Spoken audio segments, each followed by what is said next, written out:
Ukraine যুদ্ধ বন্ধে রাশিয়াকে ৫০ দিনের সময়সীমা দিয়েছেন মার্কিন প্রেসিডেন্ট ডোনাল্ড ট্রাম্প। তিনি হুঁশিয়ারি দিয়েছেন, নির্ধারিত সময়ের মধ্যে যুদ্ধবন্ধ না হলে রাশিয়ার উপর শতভাগ শুল্কসহ কঠোর অর্থনৈতিক নিষেধাজ্ঞা আরোপ করা হবে।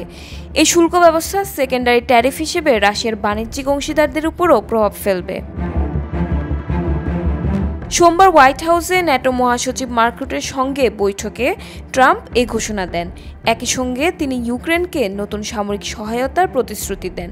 যুক্তরাষ্ট্র থেকে $1 বিলিয়ন অস্ত্র কিনে তা ন্যাটোর মাধ্যমে ইউক্রেনের কাছে পৌঁছানো হবে, যার মধ্যে থাকবে প্যাট্রিয়ট আকাশ প্রতিরক্ষা ব্যবস্থা। ন্যাটো মহাসচিবও জানান, ইউক্রেন দ্রুত এই সহায়তা পাবে। এর আগে নির্বাচনী প্রচারে ট্রাম্প বলেছিলেন তিনি ২৪ ঘন্টার মধ্যে ইউক্রেন যুদ্ধ থামিয়ে দিতে পারেন। তবে সম্প্রতি পুতিনের যুদ্ধনীতিকে কঠিন বলে মন্তব্য করেন তিনি। রোববার ট্রাম্প অস্ত্র সহায়তা পুনরায় চালুর ঘোষণা দেন, যা আগের স্থগিত সিদ্ধান্ত থেকে অবস্থান বদলের ইঙ্গিত দেয়। একই দিনে তার বিশেষ দূত কিথ কেলদ কিয়েভ সফর করে প্রেসিডেন্ট জেলেনস্কির সঙ্গে বৈঠক করেন।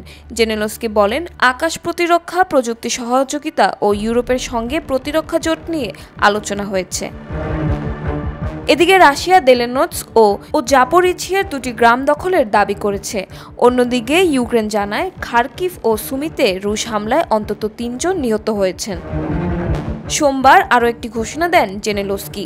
অর্থমন্ত্রী ইউলিয়া সোভিরিদেস্কোকে নতুন প্রধানমন্ত্রী হিসেবে মনোনয়নের প্রস্তাব দিয়েছেন তিনি। সোভিরিদেস্কো বলেন, ইউক্রেন এখন একটি গুরুত্বপূর্ণ সময় পার করছে।